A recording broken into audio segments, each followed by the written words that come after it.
গুরুত্বপূর্ণ লেখা আছে, তার দুঃখভোগের সহভাগিতা জানিতে পারি, এই রূপে তার মৃত্যুর সমরূপ হই। 3 নম্বর যেটা লক্ষ্য আমাদের জন্য 2025 সালে, সেটা কি? সেটা হচ্ছে তার দুঃখভোগের এবং তার মৃত্যুর সহভাগী হওয়া। এই কথাটা মানেটা কি? সেটা হচ্ছে এরকমভাবে, আমি কোনো একটা সময় প্রভুর ভোজ দিচ্ছিলাম। যখন প্রভুর ভোজ দিচ্ছিলাম, আর সেই মণ্ডলীটা অনেক বড় মণ্ডলী, সেখানে অনেক মেম্বার আছে। তো যখন আমি প্রভুর ভোজ দিচ্ছিলাম, তো কোনো একজন হাত পাতলো, আর তাকে দেখলাম যে সে আমাদের মণ্ডলীর আসে, কিন্তু সে বাপ্তিস্ম নেয়নি। সে একটা অন্য বিশ্বাস থেকে প্রভুতে আসে, কিন্তু সে বাপ্তিস্ম নেয়নি। আর যেহেতু সে বাপ্তিস্ম নেয়নি, সে হাত বাড়িয়েছে, তখন আমি কী করবো পাদ্রী হিসাবে? তখন আমি তার কানে কানে বললাম, তোমাকে এটা দেবো না, আমি পরে তোমার সঙ্গে কথা বলবো। তাকে আমি দিইনি। তার কারণ কি? তার কারণ সে বাপ্তিস্ম নেয়নি। আর তারপরে প্রভুর ভোজ শেষ হয়ে গেল। যখন প্রভুর ভোজ শেষ হয়ে গেল, আর তারপরে শেষ হওয়ার সঙ্গে সঙ্গে আমি দৌড়ে গিয়ে ছেলেটাকে ধরলাম। কেন ধরলাম? তার কারণ সে ইয়াং ছেলে, যদি কিছু খারাপ ভেবে যদি চলে যায়, তো সেই জন্য আমি তাকে ওই সুযোগটা দিইনি। সঙ্গে সঙ্গে গিয়ে আমি তাকে ধরেছি মণ্ডলী শেষ হওয়ার পরে। তাকে আমি পুরো ব্যাখ্যা করলাম যে প্রভুর ভোজ বিষয়টা আসলে কি, কেন আমি তোমাকে দিইনি, কবে আমি তোমাকে দেবো, সকল কিছু তাকে বললাম। খুব সুন্দরভাবে ভালোবাসার সঙ্গে তাকে বললাম, কেন? যাতে সে মনে ক্ষুণ্ণ না হয়। তারপরে রোববারেই হলো, দেখুন ছেলেটা গায়েব। তারপর থেকে মণ্ডলীর আসা বন্ধ করে দিল। তার কারণটা কি? তার কারণ ও প্রসাদের জন্য হাত বাড়িয়েছিল, আমি তাকে প্রসাদ দিইনি। আর সবাইকে দিয়েছি, কিন্তু তাকে দিইনি। আর এই প্রসাদটা দিইনি বলে সেই ছেলেটা মণ্ডলীতে আসা বন্ধ করে দিল। আর এরকম অনেক ঘটনা ঘটে। তার কারণ আমরা যে প্রভুর ভোজ আজকে আমরা নিতে যাচ্ছি, প্রভুর ভোজকে আমরা আজকে অন্যরকম ব্যাখ্যা করে দিয়েছি। সেটা কি? প্রভুর ভোজটা হচ্ছে প্রভু যিশুর প্রসাদ আছে। প্রভুর ভোজটা যেখানে যেখানে ব্যথা আছে আমি ঠেকিয়ে দেবো, আমি সুস্থ হয়ে যাব। আমি যদি জ্বর নিয়ে এসেছি, আজকে যদি প্রভুর ভোজটা খেয়ে নিই, বিশেষ করে ডাক্তার যদি পান করে নিই, এটা একটা সিরাপ আছে, আমার জ্বর গায়েব হয়ে যাবে। আর এরকম অনেক আমাদের মধ্যে ধারণা আছে প্রভুর ভোজ নিয়ে। কিন্তু এই প্রভুর ভোজ বিষয়টা আসলে কি, যেটা আজকে আমরা গ্রহণ করতে যাচ্ছি? প্রভুর ভোজ মানে হচ্ছে যখন আমরা তার রুটি, তার দেহের প্রতিস্বরূপ এবং সেই রক্তের প্রতিস্বরূপ যে দ্রাক্ষার রস যখন ভোজন এবং পান করছি, আমরা যেটা করছি সেটা কি? সেটা হচ্ছে আমরা তার ক্রুশের সঙ্গে নিজেকে সহভাগী করছি, একসঙ্গে করছি। আর সেই ক্রুশের সঙ্গে সহভাগী করা মানে ক্রুশের মধ্যে প্রভু যিশু কী করেছিলেন? মরেছিলেন। তার মানে এক কথা যদি বলি, যখন আমরা এই রুটি খাচ্ছি এবং এই দ্রাক্ষার রস আমরা পান করছি, আমরা কী করছি? তার মৃত্যুর সঙ্গে আমরা নিজেকে এক করছি। ছেলেটা সেদিনকে বুঝতে পারিনি, প্রসাদ দিইনি বলে সে রাগ করে চলে গেছিল। কিন্তু প্রকৃত মানে যদি আমরা উপলব্ধি করি, অনেকে আমরা হাত পাতার পরিবর্তে উল্টো দিকে পালাবো। কেন? তার কারণ যখন আমরা মেজের সামনে আসছি, যখন এই রুটি এবং দ্রাক্ষারস ভোজন করছি, আমরা যেটা করছি সাধু পৌলের কথা অনুযায়ী, সেটা কি? তার মৃত্যুর এবং তার দুঃখভোগের সহভাগী হচ্ছি। এটা এতটা সহজ, শুনতে অনেক সহজ লাগে, কিন্তু তার দুঃখের সহভাগী হওয়া মানে, তার দুঃখের অংশী হওয়া মানে, এটা অত্যন্ত কঠিন বিষয় আছে। আমি 3টে ঘটনা আপনাদেরকে বলবো। সেটা হচ্ছে প্রথম, সেটা লেখা আছে মতে লিখিত সুসমাচার তার 26 অধ্যায়। সেখানে লেখা আছে সাধু প্রভু যিশু বলছেন গেতসেমানি বাগানে প্রার্থনার পরে, তিনি বলছেন যে আজকে পালের যে রক্ষক আছে তাকে আঘাত করা হবে, আর মেসে সবাই পালিয়ে যাবে আমাকে ছেড়ে। তার মানে তিনি বলছেন আজকে আমাকে অ্যারেস্ট করা হবে, আর যখন অ্যারেস্ট করা হবে তখন আমাকে ছেড়ে সবাই পালিয়ে যাবে। তখন একজন ছিলেন, আর তিনি বলেছিলেন আপনাকে যদি সবাই ছেড়ে পালিয়ে যায়, আমি আপনাকে ছাড়বো না, এমনকি আপনার সঙ্গে মরতেও আমি রাজি আছি। জানেন এই ঘটনাটা? সেটা 26 অধ্যায় এটা লেখা আছে। আর তারপরে প্রভু যিশু তাকে বলেছিলেন যে আমি তোমাকে বলছি পিতর, যে তুমি আজকে আমাকে মোড়ক ডাকার আগে 3বার অস্বীকার করবে। আর তারপরে ঘটনাটা কি হলো? তারপরে প্রভু যিশুকে অ্যারেস্ট করলো। যখন অ্যারেস্ট করালো, তখনও কিন্তু এই ভদ্রলোক সাহস করে তলোয়ার বের করে একজনের কান কেড়ে দিল। তখনও পর্যন্ত তৈরি আছে প্রভু যিশুর জন্য মরতে, প্রভু যিশুর জন্য যুদ্ধ করতে। আর তারপরে সিনারিওটা বদলে গেল, চিত্রটা পুরোপুরি পরিবর্তন হয়ে গেল। কি পরিবর্তন হলো? এখন যে পরিবর্তনটা হলো সেটা কি? সেটা হচ্ছে এর আগে পর্যন্ত প্রভু যিশু আমাদের প্রভু ছিলেন। তিনি জলের উপর থেকে হাঁটতে পারতেন, তিনি 5000 লোককে খাওয়াতে পারতেন, তিনি অন্ধকে সুস্থ করতে পারতেন। কিন্তু এখন যে চিত্রটা পরিবর্তিত হলো সেটা কি? সেটা যে কেউ আসে তার গালে চড় মেরে দিচ্ছে, তার মাথায় কাঁটার মুকুট পরিয়ে দেওয়া হচ্ছে, কেউ একটা লাঠি দিয়ে দুম করে তাকে ঠুকে দিয়ে চলে গেল। মানে তার এখন অত্যাচারিত একটা পরিস্থিতি। কার? যাকে আমি এতদিন প্রভু বলে মেনেছি। আর এখন যখন প্রভু যিশু এইরকম পরিস্থিতি, আর সেই সময় যখন পিতরকে বলা হয় যে তুমি কে চেনো, 3বার অস্বীকার করে। কেন পিতর তাকে অস্বীকার করছে? তার পিছনে বড় কারণটা হচ্ছে এটাই। সেটা কি? সেদিনকে পিতর প্রভু যিশুকে অস্বীকার করেছিলেন, তার কারণ চিত্রটা বদলে গিয়েছিল। চিত্রটা কি বদলে গিয়েছিল? আজকে প্রভু যিশু যে পরিস্থিতি আছে সেটা কি? সেটা হচ্ছে তিনি অত্যাচারিত প্রভু যিশু। তাকে মারা হচ্ছে, তার মুখে থুতু দেওয়া হচ্ছে, গালে চড় মারা হচ্ছে, তাকে হয়তো টিটকারি করা হচ্ছে, তাকে হয়তো কেউ বল্লমের পিছন দিয়ে গুঁড়া মেরে চলে গেল, আর এরকম তাকে অত্যাচার করা হচ্ছে। আর তারপরে যখন পিতরকে বলা হয়েছিল তুমি ওকে চেনো, আমি চিনি না। তার কারণটা কি? তার কারণ যদি আমি বলি আমি তাকে চিনি, তাহলে ওই অত্যাচারের ভাগী আমাকে হতে হবে। বুঝতে পারছেন আমি কি বলতে চাইছি? তার মানে সেই দিনকে পিতর 3.5 বছর প্রভু যিশুর সঙ্গে থাকার পরেও প্রভু যিশুর এই দুঃখভাগের সহভাগী হতে পারেননি। কেন? ভয় পেয়ে গিয়েছিলেন। আর আমরা কত ইজিলি প্রভুর ভোজে অংশ নিচ্ছি, আর যদি আমরা প্রভুর ভোজ না দিচ্ছি অসন্তুষ্ট মণ্ডলীকে ছেড়ে দিচ্ছি। আমরা বুঝতেও পারছি না যে প্রভুর ভোজের অংশে হওয়া কথাটার মানেটা আসলে কি। পিতরের মতো লোক 3 বার যদি প্রভু যিশুকে অস্বীকার করতে পারে, আপনি আমি যদি ওই পরিস্থিতিতে দাঁড়িয়ে থাকি আর আমাদেরকে যদি বলা প্রভু যিশুকে চেনো, যেটা মণিপুরে হচ্ছে, না বাবা আমি তো যিশুকে চিনি না, আমি তো ঠাকুর তৈরি করার লোক, আমি হিন্দু পরিবারে জন্মগ্রহণ করেছি, সঙ্গে সঙ্গে আমরা কালার চেঞ্জ করে দেবো। তার কারণটা কি? তার কারণ এই যে দুঃখ ভোগের সঙ্গে সহভাগী হওয়া, এটা অতটা সহজ বিষয় না। যদি চোখের সামনে দেখি তারপরে বুঝতে পারবো যে এই দুঃখ ভোগের সহভাগী হওয়া কথাটা মানেটা আসলে কি। আর সেই কথাটা আজকে সাধু পৌল আমাদেরকে শিক্ষা দিচ্ছেন। 2025 সালে আমরা অনেক বলেছি আমরা খ্রিস্টান, আজকে আমরা আরেকবার উপলব্ধি করি যে খ্রিস্টান কথার মানেটা কি। খ্রিস্টান কথার মানে হচ্ছে তার দুঃখের সহভাগী হওয়া। সেদিনকে পিতর তার সঙ্গে সহভাগী হতে পারেনি, কিন্তু তা সত্ত্বেও ঈশ্বরের প্রেমটাকে আমরা দেখি। আর সেই জন্য প্রথম পয়েন্ট আমি বলেছিলাম যিশুকে জানা। যিশুকে জানা মানে তার প্রেমকে জানা। তিনি এতটাই পিতরকে প্রেম করলেন, তারপরেও তিনি বললেন পিতর তুমি কি আমায় ভালোবাসো। আর তারপরে সেই পিতরের হাতেই তিনি চাবি দিলেন। কিসের চাবি? স্বর্গের চাবি। আর তাকেই বললেন এই পাথরের ওপরে আমি আমার মণ্ডলীকে গাঁথবো। এটাই হচ্ছে প্রভু যিশুর প্রেম। আমরা কতজন সেটাকে উপলব্ধি করতে পারছি যে যিশুর প্রেমটা আসলে কতটা। আর সেই জন্য পিতর সেদিনকে সেই দুঃখের সঙ্গে এবং সেই মৃত্যুর সঙ্গে তিনি সহভাগী হতে পারেন, তার কারণ তিনি ভয় পেয়ে গিয়েছিলেন। আজকে আমাদের পরিস্থিতি কী আছে? এটা হচ্ছে প্রথম ঘটনা। দ্বিতীয় যে ঘটনাটা আছে সেটা হচ্ছে 3 জন জিহুদি। আর সেই 3 জন জিহুদির নাম লেখা আছে দানিয়েল তার 3 অধ্যায়। সেখানে লেখা আছে শদ্রক, মৈশক এবং অবেদনগো। তাদের জীবনে একই ঘটনা ঘটেছিল। কি ঘটনা ঘটেছিল?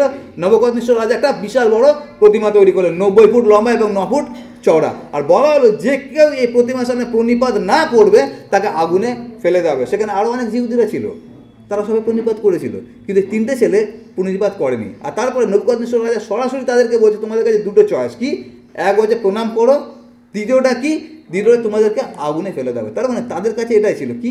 সেটা হচ্ছে দুঃখের সহভাগী হওয়া বা ঈশ্বরকে জলাঞ্জলি দেওয়া। বুঝতে পারছেন আমি কী বলতে যাচ্ছি? আর সেদিন 3টে ছেলে কী করেছিল? যে আমাদের ঈশ্বর আমাদেরকে বাঁচাতে পারে, যদি না বাঁচান তাও আমি আপনার কথা শুনবো না, আমি দুঃখের সহভাগী হতে রাজি আছি। আজকে আমাদের কাছে একই প্রশ্ন আছে। সেটা কি? সেটা হচ্ছে আমরা প্রভু যিশুর দুঃখের সহভাগী হব কি আমরা তাকে জলাঞ্জলি দেবো? আমরা একটা অংশ পড়বো, আর এটা লেখা আছে মতি লিখিত সুসমাচার 16 অধ্যায় 25 পদ। কোনো একজন জোরে পড়বেন কি লেখা আছে? মতি 16 অধ্যায় 25 পদ।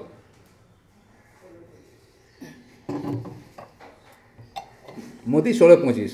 কেননা যে কেহ আপন প্রাণ রক্ষা করিতে ইচ্ছা করে হ্যাঁ, সে তাহা হারাইবে, আর যে কেহ তাহা আমার নিমিত্তে আপন প্রাণ হারায় সে তাহা পাইবে। ওকে, ভেরি গুড। তার আগের কথাগুলো আমরা যদি দেখি সেখানে লেখা আছে প্রভু যিশু বলছেন যে কেউ আমাকে অনুসরণ করতে চায় সে নিজেকে অস্বীকার করুক এবং নিজের ক্রুশ তুলে নিক। আর তারপরে এই কথাটা লেখা আছে, কি লেখা আছে? যে কেউ নিজের প্রাণ রক্ষা করতে বাসনা করে সে সেটাকে হারাবে, কিন্তু যে কেউ আমার জন্য নিজের প্রাণটাকে জলাঞ্জলি দিতে পারে সেটাকে রক্ষা করবে। শদ্রক, মৈশক, অবেদনগো জীবনে সেটাই হয়েছিল। সেটা কি? সেটা হচ্ছে তারা কোনটাকে বেছে নিয়েছিল? যে যিশুর জন্য বা ঈশ্বরের জন্য আমি নিজের প্রাণটাকে উৎসর্গ করব। আর তারপর আমরা জানি ঘটনাটা কী ঘটেছিল। 3 জনকে ফেলা হয়েছিল, তাদের সঙ্গে আরেকজনকে দেখা গিয়েছিল। আজকে আমরা অনেক সময় বিপদের সময় আমাদের সঙ্গে আরেকজনকে দেখতে পাই না। কেন দেখতে পাই না জানেন? কারণটা হচ্ছে এটাই। সেটা হচ্ছে প্রথম যেটা করণীয় দুঃখের সহভাগী হওয়া, সেটাই আমরা করি না। যদি দুঃখেরই সহভাগী না হচ্ছি তাহলে কী করে নবুকদনেসর রাজা বলবে 3 জনকে ফেলেছিলেন 4 জন কোথার থেকে আসলো? এই 3 জন যে কাজটা করেছিল সেটা কি? সেটা হচ্ছে প্রভু যিশুকে জলাঞ্জলি না দিয়ে তারা দুঃখের সহভাগী হয়েছিল। শুধু দুঃখের সহভাগী নেই, মৃত্যুর সহভাগী হয়েছে, কিন্তু সেখান থেকে ঈশ্বর রক্ষা করেছেন। আমাদের জন্য সবথেকে বড় শিক্ষা এটাই। সেটা কি? সেটা হচ্ছে আপনি আমি যদি বাঁচতে চাই, বাঁচার একটাই উপায় আছে। সেটা কি? সেটা হচ্ছে আগে মরুন। যদি আপনি মরতে জানেন ঈশ্বর আপনাকে বাঁচাবেন। আর সেই মরা মানেটা কি? মরা মানে হচ্ছে যিশুর জন্য মরা, তার দুঃখ ভাগে সহভাগী হওয়া। আপনি যদি তার জন্য প্রস্তুত থাকেন যে আপনি যিশুর মৃত্যুর সঙ্গে এবং তার দুঃখ ভাগের সঙ্গে সহভাগী হতে চাইছেন, তাহলে আপনি 100% বাঁচবেন। আর এটাই হচ্ছে আমাদের বাঁচার সবথেকে বড় উপায়। কিন্তু আমরা কাজ করি উল্টো, আমরা নিজের চেষ্টায় বাঁচতে চাই, কখনো কোনো সমস্যা আমাদের জীবনে আমরা আসতে দিতে চাই না। সেই জন্য দ্বিতীয় যে ঘটনাটা আছে অত্যন্ত গুরুত্বপূর্ণ আমাদের জন্য, সেটা হচ্ছে বাঁচার সবথেকে ভালো উপায়। সেটা কি? যিশুর জন্য মরা। যখন আমরা যিশুর জন্য মরতে রাজি আছি তখন আমরা প্রকৃতভাবে জানবো বাঁচাটা আসলে কাকে বলে। 2 নম্বর। 3 নম্বর যেটা আছে সেটা হচ্ছে যিনি এই কথাটা বলছেন, সেটা কে বলছেন এই কথাটা? দুঃখ ভোগের এবং মৃত্যুর সহভাগী হওয়া, সেটা সাধু পৌল বলছেন। এখন সাধু পৌল যে কথাটা বলছে, সাধু পৌল আমার মতো না, কমল নন্দীর মতো কোনো লোক না যে আমি আমার জ্ঞান থেকে কথা বলছি। সাধু পৌল যে কথাটা বলছেন কিন্তু তার অভিজ্ঞতা থেকে কথাটা বলছেন। তার কারণটা কি? তার কারণ সাধু পৌল জানেন যে আমি যখন শৌল ছিলাম আমি কীরকম লোক ছিলাম, ধর্মনিন্দক ছিলাম, তাড়নাকারী ছিলাম, অপমানকারী ছিলাম। কিন্তু এখন যেটা হয়েছে সেটা কী হয়েছে, আমি গতবার আপনাদেরকে বলেছিলাম 2 Corinthians 11-24 পদে, আর সেখানে তিনি একটা লিস্ট তৈরি করেছেন। কিসের লিস্ট? সেটা হচ্ছে 5 বার 39 আঘাত আমি পেয়েছি জিহুদীদের থেকে। মানে এগুলো একটা পুরস্কার, একটা 5 বার 39টা আঘাত। তখনকার দিনে যে চাবুক ছিল বড়শির মতো থাকতো, একবার মারলে মাংসের মধ্যে আটকে যেত, আবার টানা হলে মাংস তোমার ছিঁড়ে চলে আসতো। ওই রকম যদি চাবুক যদি 39 বার মারা হয় তাহলে অবস্থাটা কীরকম হতে পারে। কিন্তু পৌল এখানে আনন্দ সহকারে বলছে আমার কাছে এটা হচ্ছে রিওয়ার্ড, আমার কাছে এটা পুরস্কার। আমি 5 বার 39 আঘাত পেয়েছি, কতবার আমাকে বেদ মারা হয়েছে, কতবার আমি নৌকা ভাঙে আমি জলের মধ্যে পড়েছিলাম, খাবার আমার কাছে ছিল না, আর বাকিটা সেটা কি জীবনের বাকিটা সময় আমি জেলের মধ্যে কাটিয়েছি। তার মানে হচ্ছে যতক্ষণ আমি শৌল ছিলাম আমার জীবনে কোনো সমস্যা ছিল না, যে আমি পৌল হলাম আমার জীবনে অত সমস্যা। আর এই সমস্যাটা কি, পৌল এখানে সেই কথাটাই বলছে। সেটা কি, আমার জীবনে যে সমস্যাটা তার জন্য আমি বচসা করি না যে কেন প্রভু আমার জীবনে এটা, বরঞ্চ তার জন্য আমি ঈশ্বরকে ধন্যবাদ দিই। কেন ধন্যবাদ দিই? তার কারণ প্রভু তুমি আমাকে সুযোগ করে দিয়েছো। কী সুযোগ করে দিয়েছো? যে আমি তোমার দুঃখ বেগের সহভাগী হতে পারছি। বুঝতে পারছি আমি কী বলতে চাইছি? আমাদের জীবন আমরা যদি দেখি, পান থেকে চুন খসলেই ব্যাক টু দ্য প্যাভিলিয়ন, প্রভু তুমি তোমার জায়গায় থাকো বাবা, আমি আমার জায়গায় আছি। তার কারণ আমরা বুঝিয়ে নিই যে খ্রিস্টান কথার মানেটা আসলে কি। খ্রিস্টান কথার মানে হচ্ছে এই যে যিশুর দুঃখ ভোগের সহভাগী হওয়া, তার মৃত্যুর সহভাগী হওয়া। তার মানে যিশুর জন্য আপনি আমি সবসময় মরতে রাজি আছি, দুঃখ ভোগ করতে আমরা রাজি আছি। কিন্তু আমাদের জীবনে যেটা ঘটে সেটা উল্টো ঘটে। সামান্য যদি আমাদের জীবনে আঁচল লাগে, সঙ্গে সঙ্গে আমরা প্রভু যিশুকে জলাঞ্জলি দিই, আর তারপর আমরা আবার নিজের জায়গায় ফিরে যায়। আর ওটা হচ্ছে আমাদের জন্য ভয়ানক একটা বিষয় আছে। আর সেই জন্য সাধু বলে এখানে যেটা বলছে সেটা কি, আমি এত অত্যাচারের মধ্যে দিয়ে গেছি, কিন্তু তা সত্ত্বেও সাধু বলে একটা কথা বলেছেন, সতত আনন্দ করো, অবিরত প্রার্থনা করো, rejoice in the Lord always, again I say rejoice. এটা কেন তিনি বলছেন? তার কারণ তিনি প্রত্যেকটা দুঃখকে, প্রত্যেকটা কষ্টকে বচসা হিসাবে নেয়নি, তিনি ওটাকে আশীর্বাদ হিসাবে নিয়েছে। কেন আশীর্বাদ? তার কারণ প্রভু তুমি আমাকে যোগ্য করেছো যে আমি তোমার দুঃখ ভোগের আস্বাদ পেতে পারছি, যে কষ্টটা আসলে তুমি কতটা করেছিলে আমার জন্য। আর সেই জন্য আমাদের জন্য সে একই শিক্ষা আছে, যেন আমরা যখন তার নামের জন্য দুঃখের মধ্যে দিয়ে যাই, যেন আমরা বচসা না করি, বরঞ্চ তোমাকে ধন্যবাদ দিই যে প্রভু তোমার নামের জন্য আজকে আমি দুঃখের মধ্যে দিয়ে যাচ্ছি। আমরা যখন ক্লাস 11-12 পড়তাম, 11-12 ফার্স্ট ইয়ার সেকেন্ড ইয়ার, 4 বছর আমাদের কাছে একটা গোল্ডেন পিরিয়ড ছিল। আমি আমার ইয়াং লাইফের কথা বলছি। আর সেই সময় আমাদের মধ্যে একটা ঝোঁক ছিল, সেটা কি আমরা জিম করতাম। আর আমার মধ্যে দুটো নেশা ছিল, একটা হচ্ছে জিম, দ্বিতীয় হচ্ছে সাঁতার। তা আমরা সবাই জিম যেতাম, আর এই 4 বছর ধরে আমরা বিশাল জিম করেছি। আর যখন আমরা জিমে যেতাম, আর আমাদের সবার খুব সুন্দর সুন্দর চেহারা ছিল, আর আমাদের তখন একটাই আলোচনার বিষয় ছিল, সেটা হচ্ছে কার বাইসেপ কত মোটা, কার টাইসেপ কত মোটা, আজকে কে কতগুলো চিনিং মেরেছে। এটা হচ্ছে আমাদের আলোচনার বিষয়। যারা জিম করে তারা বুঝতে পারবে আমি কথাগুলো কী বলছি, অমিত দা বুঝতে পারবে। চিনিং মানে হচ্ছে রড ধরে ঝোলা, তারপরে কী বলবো ওটা ডন মারা, আর এগুলো আমাদের দারুণ একটা বিষয় ছিল। আর আমাদের যখন আমরা কোচিংয়ে যেতাম, স্কুলে যেতাম, আমাদের এটাই আলোচনার বিষয়, সেটা কি কার চেহারা কত ইমপ্রুভ করছে। আর যখন এটা হচ্ছে তখন আমাদের একটা বন্ধু ছিল, আর সেই বন্ধুটা ও জিম করে না। ও যখন দেখলো যে আমাদের সব বন্ধুর চেহারা এত সুন্দর, সবাই এত সুন্দর প্রশংসা করছে এদের চেহারা, ও বললো আমিও জিমে যাবো। ঠিক আছে চল জিমে চল, বলে ওকে নিয়ে গিয়ে ভর্তি করালাম। আর তার চেহারা হবে বিয়াসের মতো চেহারা হবে, আমারই বন্ধু, আমাদের একই গ্রুপে আমরা পড়াশোনা করি। আর সে গেল জিমে, তাকে ভর্তি করা হলো। তারপর প্রথম দিন সে আমার সঙ্গে জিমে গেল। আর তখনকার দিনে, এখনকার যে মাল্টি জিম আছে ওগুলো খুব সহজ আছে, কিন্তু আমাদের সময় ওসব ছিল না। আমাদের সময় লোহা, একদম লোহা লক্কর দিয়ে বিশাল খাটনির বিষয় আছে। মানে বাইরে থেকে দেখতে দারুণ চেহারাটা লাগে, কিন্তু ওর পিছনে যে খাটনিটা আছে আমি তাকে ভালোভাবে জানি। সেটা যে 2 থেকে 3 ঘন্টা ওর পিছনে কসরত করতে হয়, তারপরে গিয়ে আমরা এরকম দেখাতে পারতাম। তো প্রথম দিন গেছি, তাকে সকালবেলা আমরা গেলাম, গিয়ে এবার তাকে ইনস্ট্রাক্টর দেখিয়ে দিল যে একটা ব্যায়াম করতে হবে। কী ব্যায়াম? হাতে একটা লোহা দিয়ে দিল আর বলে এরকম করে চালাতে হবে, টাইসে বাড়ে। ঠিক আছে। আর তারপর সে করতে গিয়ে লেগে গেল, হাতটা পুরো ফুলে গিয়ে ডাক্তার দেখি সে একদম কেলেঙ্কারি ব্যাপার হয়ে গেল। আর তারপর সে আসা বন্ধ করে দিল। তাকে আমি অনেক মোটিভেট করার চেষ্টা করছি, আর কিছু অসুবিধা নেই, প্রথম কোনো কষ্ট হয়। তারপরে আসলো না। কেন আসলো না? সে চাইছিল আমাদের মতো বডি চাই, এত সুন্দর দেখতে, এত লোকের প্রশংসা, ওটা পেতে চাইছিল, কিন্তু সে করতে পারলো না। কেন করতে পারলো না? কষ্টটা নিতে পারলো না। আমাদের জীবনে একই রকম ঘটনা ঘটে। খ্রিস্টান আমরা হতে চাই, কিন্তু প্রকৃত খ্রিস্টান হতে গেলে যেটা করতে হবে সবার আগে, সেটা হচ্ছে কষ্টের মধ্যে দিয়ে যেতে হবে। আমরা কতজন রাজি আছি কষ্টের মধ্যে দিয়ে যেতে? আর আমি আপনাদেরকে গ্যারেন্টি দিয়ে বলতে পারি, প্রকৃত খ্রিস্টান যে হবে তাকে 100% কষ্টের মধ্যে দিয়ে যেতেই হবে। কষ্ট ছাড়া কখনোই আপনি উপলব্ধি করতে পারবেন না খ্রিস্টান কথার মানেটা আসলে কী। তার কারণ এটা আমার কথা না, এটা সাধু পৌলের কথা। সেটা কি, একটা জিনিসের পিছনে আমি দৌড়াচ্ছি, সেটা কি, তোমার কষ্টকে এবং তোমার সেই মৃত্যুভোগের যেন আমি সহভাগী হতে পারি। যদি সেটাই না হতে পারলাম, আমি কি করে বুঝবো যে খ্রিস্টের প্রেমটা আসলে কি? সেই জন্য আমি গতবারে বলছিলাম কেন আমাদের জীবনে পরিবর্তন নেই, তার কারণ খ্রিস্টের প্রেমকে আমরা উপলব্ধি করতে পারিনি। কেন উপলব্ধি করতে পারিনি? তার পিছনে কারণ এটাই। সেটা কি? সেটা হচ্ছে আমি তার দুঃখ ভোগের এবং তার মৃত্যুর এখনও সহভাগী হতে পারিনি।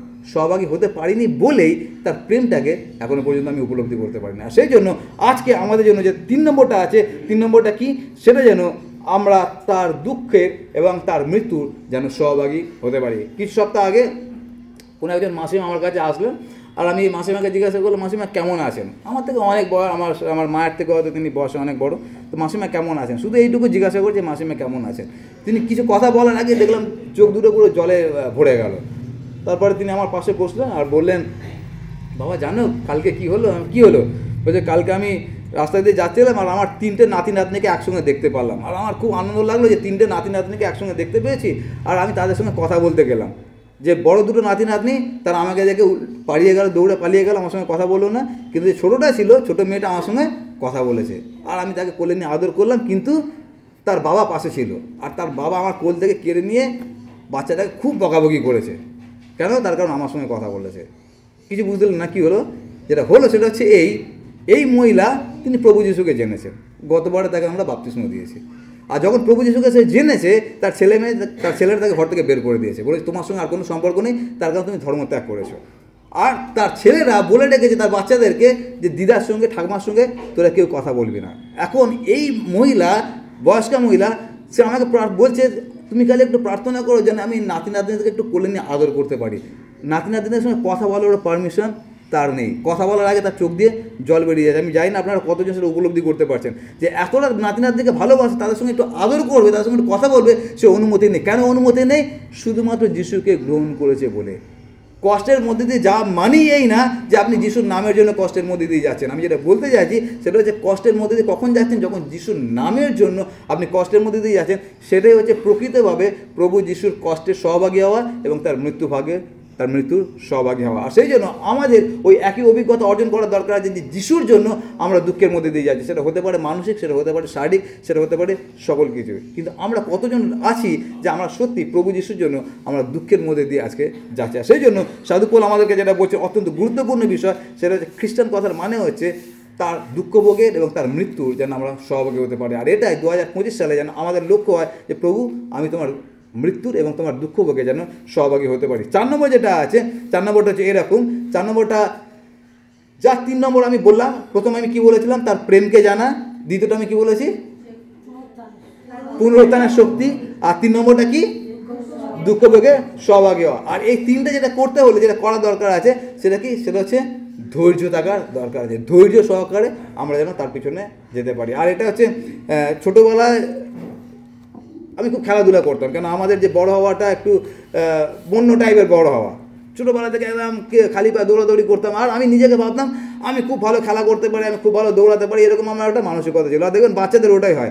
আইজাক নিজেকে ভাবে হচ্ছে স্পাইডারম্যান, ওর থেকে ভালো কেউ দৌড়াতে পারে না, কিন্তু ওর থেকে অনেক ভালো অনেকে দৌড়াতে পারে। তো আমারও ওই একই রকম চিন্তাধারা ছিল যে আমি হচ্ছে সব থেকে ভালো দৌড়াতে পারি, সব থেকে ভালো খেলতে পারি, আমার মতো কেউ ক্রিকেট খেলতে পারে না।